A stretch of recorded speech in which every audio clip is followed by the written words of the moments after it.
Bueno, vamos para el cuarto segmento,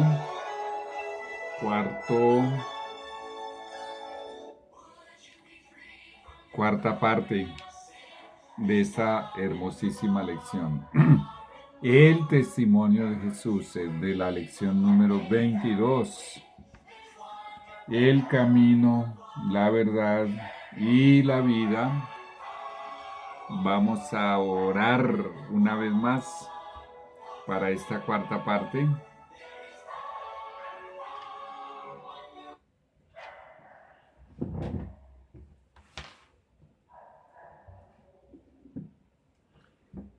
Señor, hemos llegado a este cuarto segmento. Humildemente suplicamos el perdón de nuestras faltas. Si hay, Señor, espíritus malos aquí o allá donde me ven, en el nombre de Jesús les digo que Jehová les reprenda, que salgan de este lugar o de esos lugares. Llénanos, Señor, de tu Santo Espíritu. Transforma nuestra naturaleza. Señor y Dios, que tus santos ángeles de luz estén aquí con nosotros, que nos acompañen y abre nuestro discernimiento espiritual para entender la tremenda importancia que tiene el testimonio de Jesús. En el nombre de Jesús. Amén y amén. Bueno, habíamos llegado hasta la pregunta número 10 y ahora vamos para la pregunta número 11. Pregunta número 11. Vamos a abrirla aquí. Hay varias normas bíblicas por las que un profeta se tiene que regir. Y aquí vamos a mencionar una de tantas. Pregunta número 11. ¿Qué norma bíblica debe cumplir el verdadero profeta? Primera de Corintios 14:32 nos dice: el espíritu de profecía de un profeta verdadero tiene que estar en armonía con la enseñanza de todos los demás profetas bíblicos. Un detalle antes de leer el texto. Primera de Corintios 14:32. Todo aquel que ha sido profeta de Dios, podemos concluir que tenía el testimonio de Jesús. Claro que sí, porque el testimonio de Jesús es el espíritu de profecía. Es haber recibido el legado, tal vez el más elevado que se le haya dado jamás a un ser humano, el privilegio, la honra de ser un mensajero del Señor o una mensajera, un profeta o una profetisa. Pues bien, en Primera de Corintios, capítulo 14, versículo 32, vamos a leer, nos dice: y los espíritus de los profetas están sujetos a los profetas. Espíritu de profeta es espíritu de profecía. El espíritu de profecía de Apocalipsis 19:10 es lo que es el testimonio de Jesús. Recuerda que el ángel Gabriel le dijo a Juan: adora a Dios porque el testimonio de Jesús es el espíritu de profecía. Cualquiera que alegue tener el espíritu de profecía tiene que estar sujeto, sometido en armonía, perfecta armonía, con todos los profetas que el Señor haya levantado. Pues bien, en ese contexto, algunos piensan que hay más de 40,000 profetas en este planeta. Yo pienso que tal vez haya más de 60,000. tal vez sean solamente 50,000. Yo no lo sé, realmente, Dios lo sabe.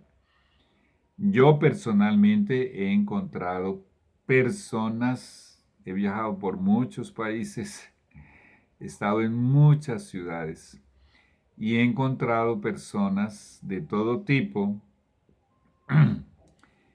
que han tenido revelaciones a través de sueños y a través de visiones. Y lamentablemente su vida no armoniza con la norma bíblica en primer lugar. Y además de eso, las supuestas revelaciones que podrían venir de Dios, porque fue un sueño, fue una visión, no armonizan con la norma bíblica y mucho menos con los mensajeros del Señor que están a lo largo de toda la Biblia. Y ahora cualquier profeta que Dios levantase tendría que estar en armonía con el espíritu de profecía de todos estos profetas, desde Moisés hasta Juan, y con la actual profeta, la última profeta vigente, porque fue la última, nació en 1826 o 1827 y murió en 1915, 26 de noviembre de 1827, y murió el 14 de julio de 1915 en California, en Elms Haven, cerca de Santa Mónica. Vivió 87 años. Recuerda que la habían desahuciado desde los 9 años. De los 9 años a los 17 estuvo tan enferma que varias veces fue desahuciada por los médicos. Recuerdas que a los 17 años de edad, desahuciada por los médicos, porque había sido una de las víctimas de la pandemia de tuberculosis que estaba matando miles y miles de personas, ya no había ninguna esperanza cuando el Señor le dio su primera visión, que duraba más de 2 horas para narrar. Nos dice el Señor que su poder se perfecciona en la debilidad. Y el apóstol Pablo dice, mientras más débil soy, más fuerte en el Señor. A los ojos del ser humano, la persona puede aparentemente verse, lucir muy débil, pero mientras más débil sea y posea esa humildad genuina y auténtica de corazón, de espíritu, más el Señor la puede emplear.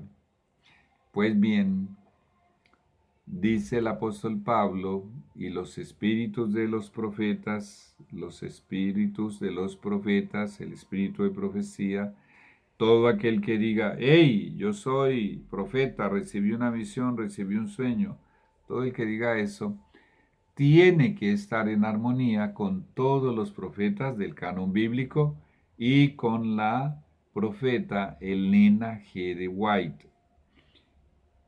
¿Por qué? Porque todos ellos recibieron su información de una única fuente, de Dios. Ahora presta mucha atención. Si tú estás en el medio evangélico y estás en el medio o has respirado la atmósfera del clima de profetas a nivel mundial, hay muchos supuestos profetas que tendrían iluminación, sueños y visiones de la parte de Dios en todo el globo, en todo el mundo. Pero en el momento de aplicarles la norma bíblica, definitivamente ni uno solo de ellos, con excepción de la escritora, de la profeta, de la mensajera del Señor, que tiene casi 130 libros escritos en inglés, con excepción de ella, ninguno de estos miles y miles de profetas que están por todas partes han abierto muchas iglesias y las siguen abriendo y las seguirán abriendo. armoniza con la norma bíblica. Vamos a la pregunta número 12. Muy bien. Conforme a qué debe hablar un genuino profeta de Dios. A ver, yo lo localizo también acá. Esto es algo específico y esta sí que es una regla de oro. Pregunta número 12. ¿Conforme a qué debe hablar un genuino profeta de Dios? Isaías 8:20. El profeta auténtico, o sea, el mensajero auténtico del Señor. Y por cierto, el título que ella más veía favorable, aceptable con que se dirigiesen a ella, era mensajera del Señor. El mensajero del Señor tiene que hablar conforme a qué nos dice el profeta Isaías. El profeta auténtico de Dios debe hablar conforme a la ley de Dios y a la Biblia. Si el profeta no exalta la Biblia de forma 100% auténtica, honesta y transparente, y mucho menos la ley de Dios, aquí estudiamos mucho ya sobre la ley de Dios y cuán importante es para Dios su ley, automáticamente ya está descalificado como profeta, desacreditado, no tiene credibilidad ninguna como profeta. Pues, ¿quieres hacer una prueba? Si conoces o sabes de algunos profetas, algunos están en el mundo de la farándula, del espectáculo, del show business. Otros están en pequeñas, otros en medianas iglesias, algunos en mega iglesias. Simplemente colócales en la norma que ellos quieren levantar, la norma más importante de toda la Biblia, que es la ley de Dios. ¿Qué días se reúnen y cuál es el día que ellos dicen que es el día del Señor? El domingo. Ya está descalificado automáticamente. No es un profeta de Dios. Y recuerda, voy a leértelo una vez más. El Señor acaba de traerme a la memoria esta advertencia de Mateo que ya lo estudiamos. Mateo capítulo 24, donde el Señor nos advirtió, vamos a buscarlo aquí rápidamente, el versículo 11, Mateo 24:11, palabras de Jesús, por eso están en rojo. Y muchos falsos profetas se levantarán y engañarán a muchos. Muchos falsos profetas se levantarán y engañarán a muchos. Desde la época apostólica muchos fueron engañados, a través de los siglos siempre lo han sido. Antes de que Jesús viniera al mundo siempre hubo falsos profetas.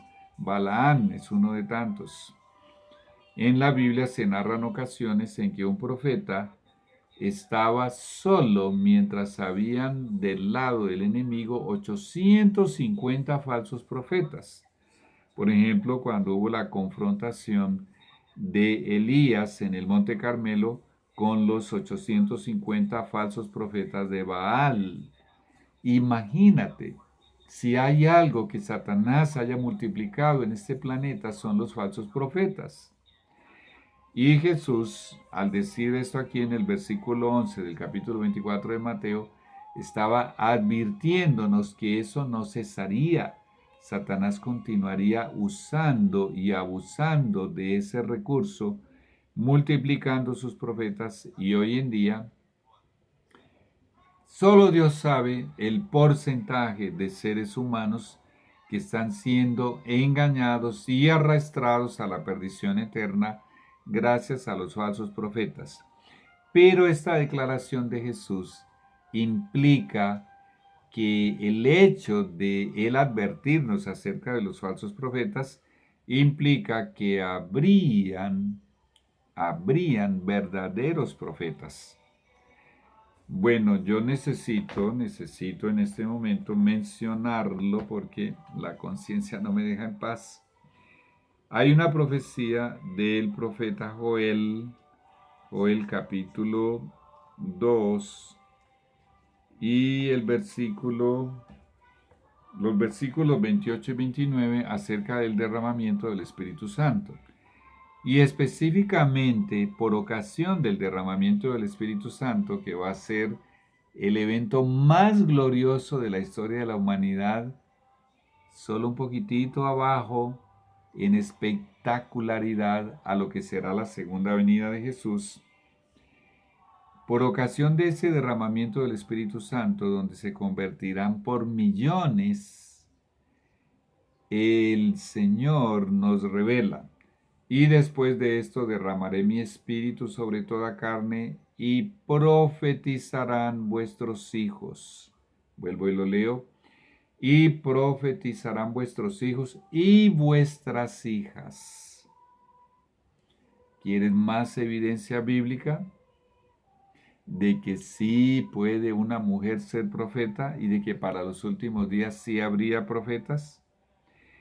Pues cualquiera de estos profetas que se van a levantar, que van a profetizar, ellos tendrán que estar en armonía con el espíritu de profecía vigente en el momento, que es el don profético de la señora Elena Gould White.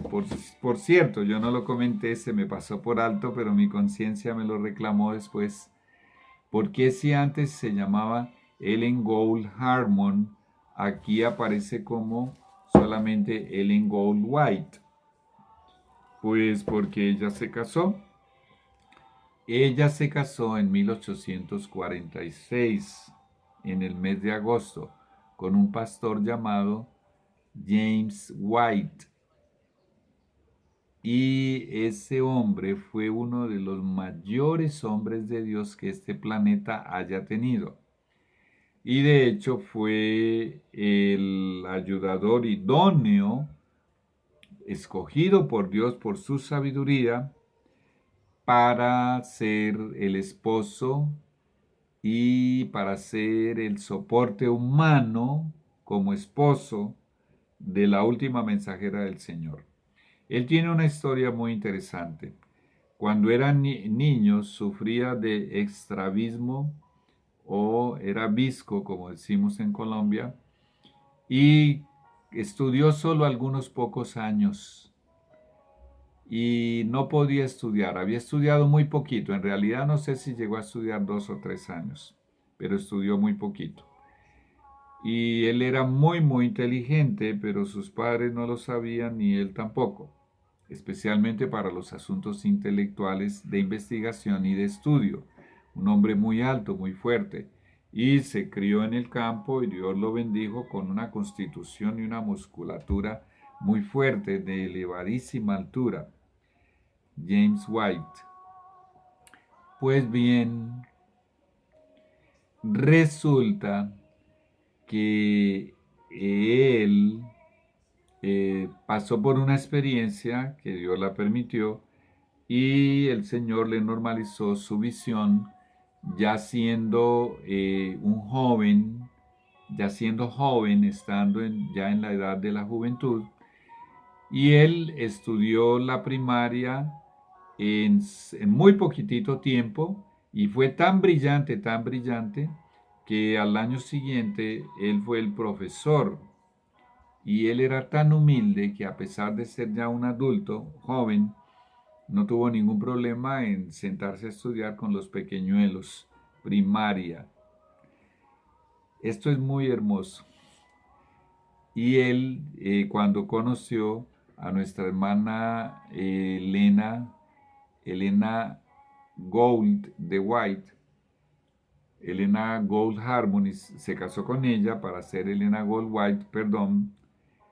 Él era muy servicial y ella necesitaba transporte y él la estuvo ayudando a transportarse en sus viajes y tuvieron 4 hijos. Bueno, ya esa es otra historia. Necesito leer el resto. Dice, y después de esto derramaré mi espíritu sobre toda carne y profetizarán vuestros hijos y vuestras hijas. Vuestros ancianos soñarán sueños y vuestros jóvenes verán visiones. ¿Alguna duda de que estos serán profetas? Esta es una profecía para más profetas para el futuro. ¿Por qué? Número 12:6, ya lo estudiamos, dice, cuando haya profeta de Dios entre vosotros, me le apareceré a él en sueños y en visiones. Lo que el Señor va a transmitir a través de estos sueños y visiones, solamente lo sabremos cuando acontezca. Pero vamos a estar completamente seguros de que estará en armonía con todos los profetas del canon bíblico y con la última profeta de este planeta. Y el 29 dice, y también sobre los siervos y sobre las siervas derramaré mi espíritu en aquellos días. Ya regresamos con el último y el quinto segmento de esta serie del testimonio de Jesús.